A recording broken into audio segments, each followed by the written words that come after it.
तो जैसा कि लास्ट एपिसोड में हम लोगों ने देखा था कि योंग फ्राइड वो ज्ञान सिटी में मौजूद होता है और वहाँ पर उस लोगों ने चेंशी को हर्ट किया था, जिसकी वजह से योंग फ्राइड उन लोगों के साथ लड़ जाता है और उन लोगों की लड़ाई इतनी खतरनाक लेवल पे चली जाती है कि वो लोग फिर एक अलग ही मैदान में जाकर उस लड़ाई को कंटिन्यू करते हैं। वहाँ पर एक मोटा वॉरियर जब योंग फ्राइड से हार जाता है तो वो उसने अपने एक बहुत ही खतरनाक ड्रैगन को समन कर लेता है, मगर योंग फ्राइड हार नहीं मानता। वॉरी अपने एविल फॉर्म को एक्टिवेट कर देता है, जिसके बाद वो इतना खतरनाक हो जाता है कि वो मोटा वॉरियर तो उसके आगे ज़्यादा नहीं टेर पाता और बहुत ही बुरी मौत मारा जाता है। और वहाँ पे मौजूद पूरे की पूरे ज्ञान सिटी की आर्मी योंग फ्राइड पर हमला कर देती है। तो योंग फ्राइड भी इतना खतरनाक हो जाता है कि वो फिर लोगों को चुन कर मारना शुरू कर लेता है। उसके आगे पूरी की पूरी आर्मी ही तितर बितर हो चुकी थी, लेकिन उसके आगे नहीं चेर पा रहा था। फिर वहाँ पर फोर्थ लेवल के पीक का एक मास्टर अपीयर होता है, वो योंग फ्राइड को आकर मारने की कोशिश करता है। तो वहाँ पर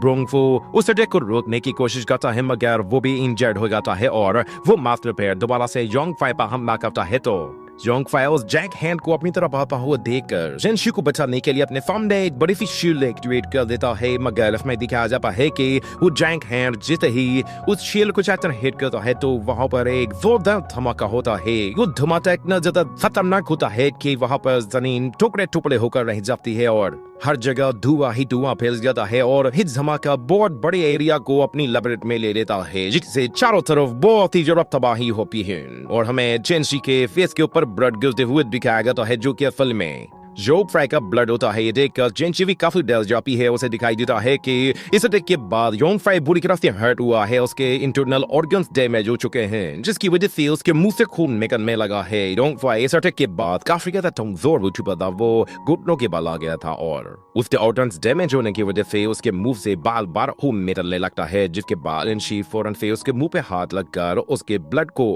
रोकने की कोशिश करती है। उससे कहती है कि प्लीज ब्रदर, मुझे छोड़ के मत जाना, तुमने मुझसे वादा किया था कि तुम मेरा ख्याल रखोगे, हमेशा मेरे साथ रहोगे। इतने योंग फ्राइड की बॉडी से फिर से ब्लड वॉमिटिंग होने लगती है तो चेंशी उसे रोकने की कोशिश करके के बावजूद भी योंग फ्राइड के मुंह से वो ब्लड टपकने लगता है। तो चेंशी भी समझ जाती है कि इसका कोई भी फायदा नहीं है, मगर योंग फ्राइड से कहता है कि तुम घबराओ मत, मैं अभी भी ठीक हूँ। इतने उसे वहाँ पर कुछ लोग आते हुए दिखाई देते हैं, जो कि उसे और गोंगफू को दो को चारों तरफ से घेर लेते हैं और एक दूसरे से कहने लगते हैं कि फाइनली आप आए ना ऊट पहाड़ के नीचे इसके इंटरनल ऑर्गन्स डैमेज हो चुके हैं, तो अब ये ज्यादा नहीं लड़ सकता। ऊपर से वो ओल्ड मैन भी इसे अब ज्यादा देर प्रोटेक्ट में नहीं कर पाएगा, क्योंकि वो खुद भी अपनी हाफ लाइफ डिस्ट्रॉय कर चुका है। ये सुनकर यहाँ पर योंग फ्राइड कहता है कि तुम लोग मुझे यहाँ से निकलने का रास्ता नहीं दे रहे ना, तो फिर ठीक है, मेरे पास भी देर कोई और ऑप्शन है ही नहीं, तो फिर मैं भी अब अपनी आखिरी कोशिश करूंगा।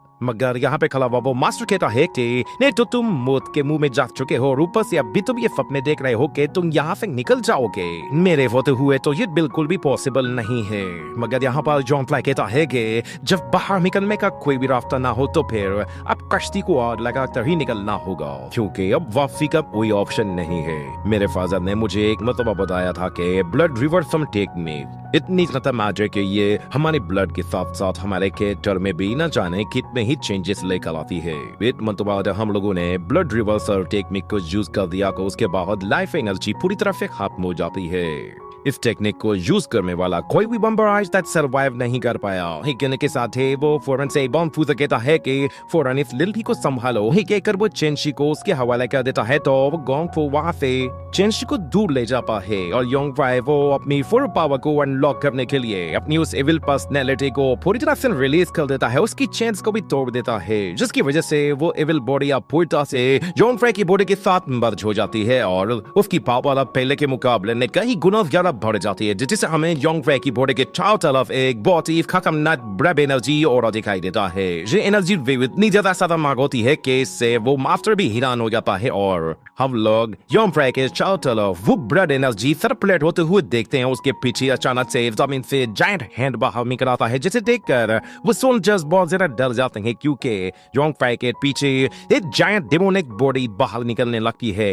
मास्टर योंग फ्राइड के बारे में कह रहा होता है कि अब ये भी जो एनर्जी लड़के ने रिलीज की थी ये मेरी एनर्जी से काफी ज्यादा पावरफुल थी, मगर यहाँ पर हमें दिखाया गया है कि योंग फ्राई के पीछे एक नहीं बल्कि साथ साथ इविल इनकार्नेशंस अपीयर होती हैं, जिस पर वहां पे खड़े हुए 55 वॉरियर्स चल जाते हैं थे। ये ईस्टर्न वॉरियर और अल्टीवेशन के अल्टीमेट लेवल तक जा पहुंचा है। मैंने आज से पहले कभी भी किसी को भी एक्सटर्नल इनकार्नेशंस को जनरेट करते हुए नहीं देखा। और वहां पे मौजूद एक यंग मास्टर कहता है कि ये लड़का अभी सिर्फ और सिर्फ 20 साल का है और ये एक साथ 7 इनकार्नेशंस को यूज कर सकता है। ये सच में एक लेजेंडरी वॉरियर है। मगर यहाँ पर गोंग फू को पता चल जाता है कि उसका मास्टर एक ब्लड रिवर्सल टेक्निक यूज कर रहा है। मगर दूसरी तरफ चेंशी परेशान होती है, उसे यकीन नहीं था कि योंग फाई उसके लिए इस हद तक जा सकता है। और दूसरी तरफ हम उन इनकार्नेशंस को देखते हैं, वो 7 इनकार्नेशंस फिर अपना हाथ आगे बढ़ाते हुए अपने डिमोनिक पावर्स को योंग फाई की बॉडी में ट्रांसफर करना शुरू कर देती है, जिसके साथ योंग फाई की बॉडी वो काफी तेजी के साथ अपग्रेड होना शुरू हो जाती है। उसकी बॉडी अब एक सुपर बॉडी में कन्वर्ट होने लगी थी। देखते ही देखते उसके बालों का कलर भी बिल्कुल चेंज हो जाता है। उन 7 इनकार्नेशंस अपनी सारी की सारी एनर्जी जब उसकी बॉडी के अंदर ट्रांसफर कर देती हैं, तो फिर योंग फाई फौरन से अपने हाथों से एनर्जी जनरेट करते हुए एक एविल आई डिमोनिक स्वॉर्ड जनरेट कर देता है। अपनी बॉडी को अब एक एक्सट्रीम लेवल तक लेकर जाता है, जिससे अब उसके दुश्मनों को कोई भी नहीं बचा सकता। उसे पता था कि अब आर या पार का खेल है। गोंग फू से कहता है कि फौरन से चेंशी को लेकर यहाँ से दूर चले जाओ। तो गोंग फू फौरन से चेंशी को उठाता है और वहाँ से दूर भागने की कोशिश करता है। पर चेंशी से कहता है कि मैं नहीं जानता कि तुम यूशिन हो या नहीं, पर मैं इतना जानता हूँ कि मैं अपनी प्रीवियस लाइफ में तुम्हें नहीं बचा पाया था, पर मुझे सारी जिंदगी उसका अफसोस रहेगा। मगर क्योंकि तुम मुझे अब दोबारा से मिली हो, तो मैं तुम्हें अब दोबारा से ऐसे खोने नहीं दूंगा। मैं दोबारा से अब पछताना नहीं चाहता, क्योंकि एक्चुअली लाइफ का अफसोस मुझे आज तक अंदर ही अंदर खाए जा रहा है। अब मैं दोबारा से उस सेम सिचुएशन से नहीं गुजरना चाहता। ये कहने के साथ वो अपनी स्वॉर्ड को अटैक के लिए रेडी करता है और कहता है कि मैंने विल ऑफ हेवन के अगेंस्ट जाना है और अपनी और योशिन की किस्मत को बदलना है। डिमोनिक स्वॉर्ड से एक धुआंधार एनर्जी रिलीज होती है, जो कि बहुत ही ज्यादा होती है। वो उस एनर्जी को एकदम से रिलीज करता है, तो वो स्वॉर्ड एनर्जी उस मास्टर के बिल्कुल पास से होके गुजर जाती है, जिस पर वो मास्टर भी बिल्कुल हक्का बक्का रह जाता है। मगर यहाँ पर योंग फाई फिर से उसके बिल्कुल सामने आ जाता है और अपना सेकंड मूव यूज करता है। ये देखते ही वो मास्टर फौरन से अपने सामने एक शील्ड क्रिएट करके योंग फाई के अटैक को किसी तरह रोक लेता है। मगर उस अटैक को रोकने के लिए भी उसे अपना पूरा जोर लगाना पड़ रहा था। मगर यहाँ पर योंग फाई तो अभी रुकने वाला नहीं था, क्योंकि उसने 7 इनकार्नेशन टेक्निक को यूज किया है, तो वो इस टेक्निक के साथ 7 अटैक कर सकता है और उसका हर एक अटैक पहले अटैक से ज्यादा ताकतवर होगा। और उसका थर्ड अटैक इतना ताकतवर होता है कि वो उस भेड़िया के टुकड़े टुकड़े करके रख देता है। जिसके बाद हमें योंग फाई की मेमोरीज दिखाई देती हैं, जिसमें योंग फाई वो योशिन के साथ होता है। योशिन जब उससे फर्स्ट टाइम मिली थी, तो उसने कहा था कि जब हम लोग नेक्स्ट टाइम मिलेंगे तो फिर मैं तुम्हें अपना नाम बताऊंगी। योशिन को याद करने से ही उसके इमोशन इतने ज्यादा भड़क रहे होते हैं कि जैसे उसके अंदर कोई बड़ा सा ज्वालामुखी हो जो कि फट रहा हो। और ऊपर खड़ा हुआ वो मास्टर कहता है कि इसकी स्वॉर्ड एनर्जी वो हर अटैक के बाद बहुत ज्यादा बढ़ जाती है। जी कहने के साथ ही वो योंग फाई को अटैक करता हुआ देखता है, तो वो भी फौरन से अपनी वो जाइंट हैंड टेक्निक यूज कर देता है। मगर यहाँ पर योंग फाई को किसी चीज की कोई परवाह नहीं थी। वो हर एक अटैक को डिस्ट्रॉय करने के लिए तैयार था। वो अपनी स्वॉर्ड एनर्जी के साथ उस जाइंट हैंड को पूरी तरह से तितर बितर करके रख देता है। मगर वो मास्टर कहता है कि तुम्हें लगता है कि तुम अपनी पावर के साथ मुझे हरा पाओगे, तुम लगता है कि शायद दिन में सपने देखने के आदी हो। ये कहने के साथ वो अब डबल जाइंट हैंड यूज करता है। मगर यहाँ पर योंग फाई वो अभी भी इमोशंस की दुनिया में खोया हुआ होता है। उसके सामने सिर्फ यूशिन होती है और उसकी मौत का अफसोस उसे अंदर ही अंदर गुस्सा दिला रहा होता है। वो अपनी पास्ट मेमोरीज में यूशिन का नाम जान जाता है, जिसके बाद से वो यूशिन की और भी ज्यादा क्लोज हो गया था। यूशिन की मेमोरीज उसे इतनी ज्यादा एनर्जी दे रही होती है कि वो उस मास्टर से भी काफी ज्यादा आगे चला गया था। उसका एक अटैक उन दोनों के दोनों जाइंट हैंड को बहुत ही आसानी से खत्म करके रख देता है और सीधा उस मास्टर को जाकर हिट करता है।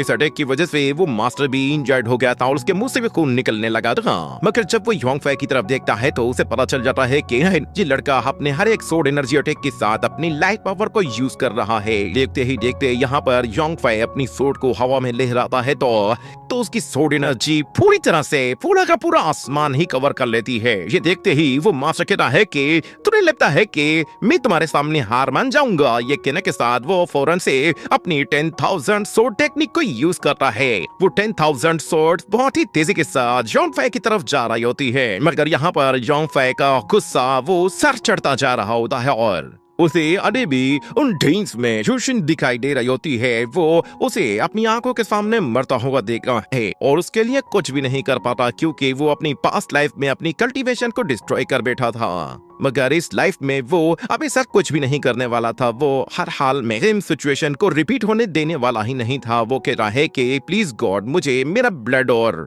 मेरी लाइफ वापस कर दो। ये कहते हुए वो इस मरतबा अपनी बॉडी से एक बहुत ही खतरनाक एनर्जी और रिलीज करते हुए अपनी पावर को एक एक्सट्रीम लेवल तक पहुंचा देता है, जिसके साथ हमें उसकी ब्लड एनर्जी के साथ साथ एक गोल्डन एनर्जी को भी दिखाया जाता है, जो कि उसकी बॉडी के साथ मर्ज हो रही होती है। और योंग फै एक साथ ही दोनों की दोनों एनर्जीज को एक साथ कंबाइन करते हुए उसके साथ अपनी पूरी ताकत के साथ हमला कर देता है। ये वाला एनर्जी अटैक इतना खतरनाक होता है कि उसके सामने 10,000 सोर्ड्स भी बिल्कुल तिनकों की तरह बिखर जाती हैं। और वो मास्टर अपनी तरफ इतने बड़े एनर्जी अटैक को आता हुआ देखकर फौरन से अपने सामने एक सोर्ड शील्ड बना लेता है, मगर वो अटैक जैसे उससे टकराता है तो उस मास्टर को भी लग पता जाता है कि उसने किससे पंगा ले लिया है। आहिस्ता आहिस्ता उसकी सोर्ड शील्ड कमजोर पड़ना शुरू हो जाती है और ऊपर से वो एनर्जी बिल्कुल भी रुकने का नाम ही नहीं ले रही थी। देखते ही देखते वो सोर्ड एनर्जी इतनी जोर से उस मास्टर को हिट करती है कि वो पीछे एक दीवार पे जा लगता है। इस अटैक के बाद से उसको काफी ज्यादा इंजरीज हुई थी, यहाँ तक कि वो मास्टर अब ब्लड वोमिटिंग करने लगता है। पर उसे दिखाई देता है कि यहाँ पर योंग फै की लाइफ एनर्जी वो आहिस्ता आहिस्ता डिसअपियर होने लगी है, जिसके बाद उसे अब एक उम्मीद सी आ जाती है कि ये लड़का बहुत जल्द मरने वाला है। योंग फै अब काफी ज्यादा वीकनेस फील करने लगा था और अब उसकी एनर्जी भी काफी ज्यादा वीक हो गई थी, पर अब भी उसके इरादे बिल्कुल मजबूत होते हैं। वो हर हाल में चेंशी को प्रोटेक्ट करना चाहता था, जिसके लिए वो अपनी लाइफ का आखिरी खतरा तक दांव पर लगाएगा और अपनी उस डिमोनिक सोर्ड की पावर को अपनी बॉडी के अंदर एब्जॉर्ब करना शुरू कर देता है और कहता है कि मेरे जिंदा रहने का अब कोई भी चांस नहीं आएगा। मैं हर हाल में चेंशी को प्रोटेक्ट करके ही जाऊंगा। उसकी बॉडी से निकलने वाली एनर्जी इतनी ज्यादा खतरनाक होती है कि बहुत दूर खड़े हुए सोल्जर्स भी उससे डर रहे होते हैं। और वो मास्टर कहता है कि इसने अपनी सोर्ड की एनर्जी को भी आखिरी बार यूज कर लिया है, यानी कि इसकी मौत अब पक्की है। योंग फै यहाँ पर अपने आखिरी अटैक को यूज करने के लिए अपनी सोर्ड को जैसे ही हवा में ऊपर लहराता है तो हमें दिखाया जाता है कि सोर्ड एनर्जी अब पहले के मुकाबले में 10 टाइम्स बढ़ चुकी होती है और हमें उसके पीछे कुछ गोड आइस भी दिखाई देती है। और यहाँ पे ये मास्टर भी उस अटैक को रोकने के लिए अपनी पूरी तैयारी कर लेता है और उसके साथ टर्टल शेल को एक शील्ड की तरह यूज करते हुए उसे जैसे ही एक्टिवेट करता है तो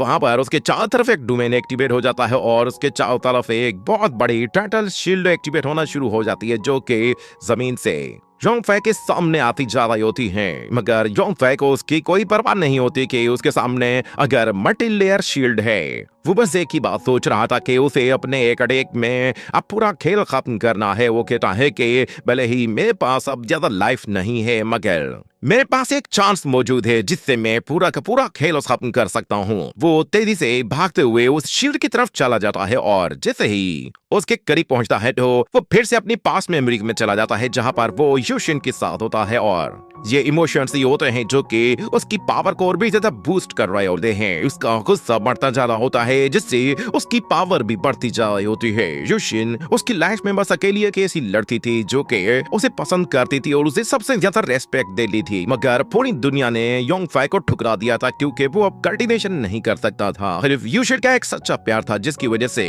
योंग फै बस उसी के साथ ही रहा करता था। यहाँ पे हम देखते हैं कि योंग फै शील्ड को और उस मास्टर को खत्म करने के लिए फौरन से भागते हुए उन लोगों के बिल्कुल ऊपर आ जाता है। उसकी सोर्ड एनर्जी खतरनाक लेवल तक जा चुकी होती है। उसका पावर लेवल इतना ज्यादा बढ़ चुका होता है कि वो अब उस मास्टर से बहुत ही आगे जा चुका था। वो मास्टर किसी तरह बस अपने सुप्रीम ट्रेजर्स को यूज करके ही अपनी जान बचा रहा था। और यहाँ पे हमें दिखाया जाता है कि योंग फै जैसे ही अपनी सोर्ड एनर्जी के साथ अपना लास्ट अटैक करता है तो उसका लास्ट अटैक पहले वाले सारे अटैक्स के मुकाबले में 10 टाइम्स ज्यादा स्ट्रॉन्ग होता है। वो उन टर्टल शील्ड्स को मक्खन की तरह काटते हुए सीधा उस मास्टर के करीब जा पहुंचता है। ये देखकर उस मास्टर के भी तोते उड़ जाते हैं और वो खुद को बचाने के लिए फिर से अपने सामने एक और बैरियर बना देता है।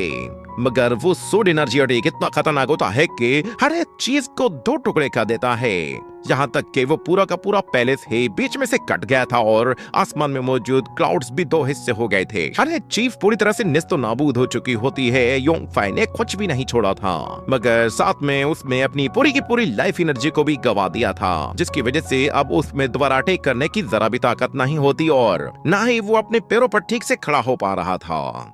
उसे पता था कि इस टेक्निक को फुल यूज करने के बाद उसके सर्वाइव करने के चांस बिल्कुल जीरो है। और यहाँ पर चेंशी उसने जब इस फार्म में देखती है तो वो उसके पास जाने के लिए गोंगफू को जोर से काटती है और अपने आप को छुड़ा कर वहां से भागती है। मगर जब वो रास्ते में गिरती है तो वो दोबारा से खड़े होकर भागती है और जोंगफाई के पास जाती है, मगर जोंगफाई वहां पर नीचे पड़ा हुआ होता है। मगर यहाँ पर अभी भी वो मास्टर जिंदा बच गया था। ये देखकर गोंगफू भी हैरान हो जाता है और वो मास्टर जोर जोर से हंस रहा था और कहता है कि फाइनली इस लड़के का काम तमाम हो गया। वहाँ पे जितने भी सोल्जर्स होते हैं वो सारे के सारे दोबारा खड़े हो जाते हैं। यहाँ पर ये मास्टर योंगफाई को मारने के लिए उसके करीब आते हुए फूल को भी उछाल देता है और ट्राई से कहता है कि फाइनली तुम्हारा एविल रे वो खत्म हो गया, मैं तुमसे बेहतर हूँ क्योंकि मैं अब भी अपने पैरों पर खड़ा हूँ। उसे आज्ञा पर देखकर गोंगफू जोंगफाई को बचाने के लिए जाता है, मगर वहाँ पर मौजूद सोल्जर्स वो गोंगफू को रोक लेते हैं और वो मास्टर फोरा से अपनी सोर्ड एनर्जी के साथ अपनी सोर्ड को अपनी तरफ खींच कर ले आता है और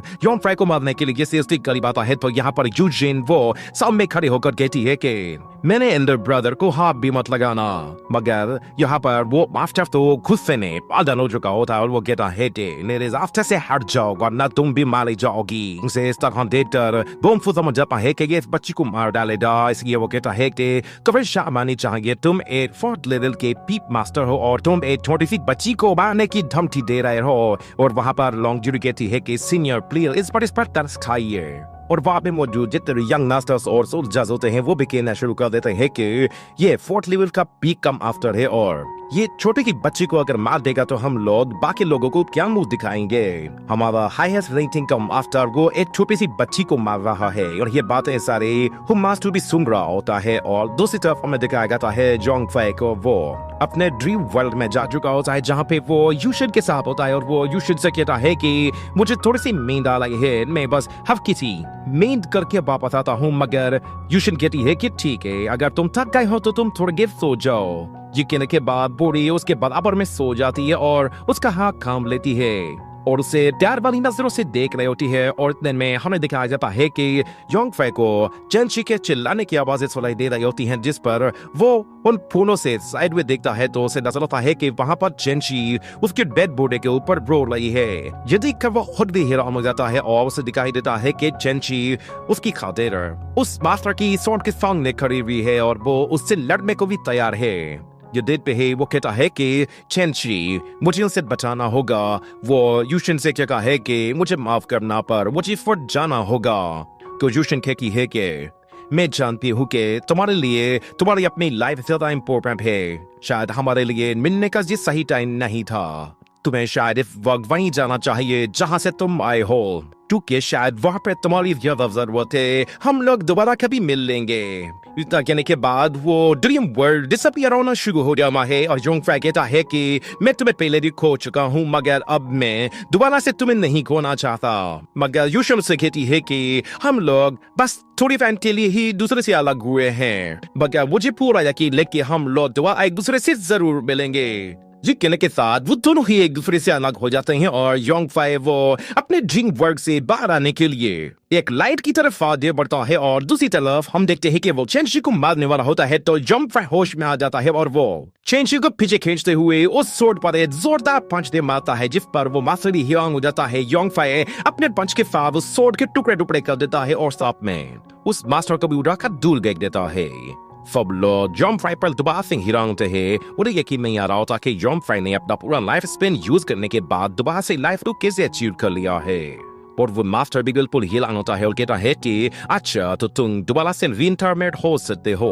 वो अपने सारे ही सोल्जर्स से कहता है कि दूध देख क्या रहे हो, ये अकेला है और काफी कमजोर है, इस पर टूट पड़ो। ये सुनते ही वो पूरी की पूरी आर्मी ही यंग फ्राई के ऊपर टूट पड़ती है और उसे मारने के लिए जैसे उसके करीब पहुंचती है तो यहाँ पर यंग फ्राई भी लड़ने के लिए तैयार हो जाता है और गोंग फू भी उसके साथ था। मगर इसके बाद वन ऑफ आसमान से एक जोरदार लाइटनिंग नीचे आकर गिरती है जो कि वहाँ पे वो जो सोर्स जैस को वापस पीछे खदेड़ देती है और लोगों को एक अजीब सी धार सुनाई देती है। हमें दिखाया गया है कि यंग फ्राई ने डोंग डोंग को जिस एग में बाई हुआ वैली के अंदर एक फ्लावर में रखा था वो फ्लावर अब टूट चुका होता है और डोंग डोंग उसे एग से बाहर आ गया था। हमें दिखाया गया है कि वो पूरी से एवॉल्व हो चुका था। वो फौरन से जमीन पर नीचे आता है और आके साथ दिखाता है कि यंग फहद मैं यहाँ पे हूँ। मगर उसे दिखाई देता है कि यंग फहद की सिचुएशन बिल्कुल चेंज है। बोल सके है कि तुम्हें किसने हर्ट किया है, मुझे बस उसका नाम बताओ, मैं तुम्हारा साउथ पार्क में निकालूंगा। उस ड्रैगन को वहां पर देखते ही वहां पे मौजूद जो बिल्कुल यानो कहने थे ये तो एक 5th लेवल का होली वूजू ड्रैगन है।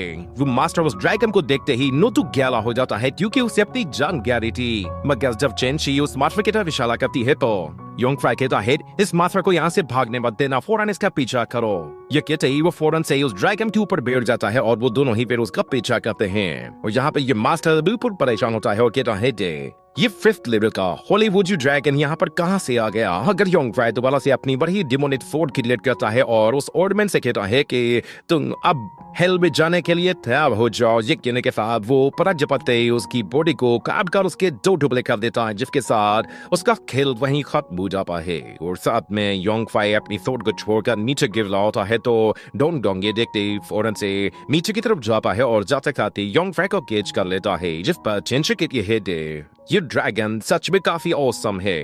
मगर यंग फ्राई कहता है मेरा सोर्ड एक कैसा था तो टेंशन कहती है कि वो भी काफी अच्छा था जिसके साथ ये सीन नहीं पे ही कट हो जाता है। अगले सीन में हमें दोबारा से मेन प्लेयर को दिखाया जाता है वो भी उसी जगह पहुंचती है और उसे दिखाई देता है कि वहां पे आज जगह लाशें पड़ी हुई हैं और जहां पे उसे लाशों का ढेर दिखाई देता है वहां से बहुत दिल निकल रही थी और उसके साथ वहां पे उसे एक शख्स भी दिखाई देता है जिसे देखकर वो थोड़ा सा डर गई क्योंकि वहां पर उसकी अपनी बॉडी में मौजूद इंद्रलिस्ट फिर एक वो भी जाग जाती है।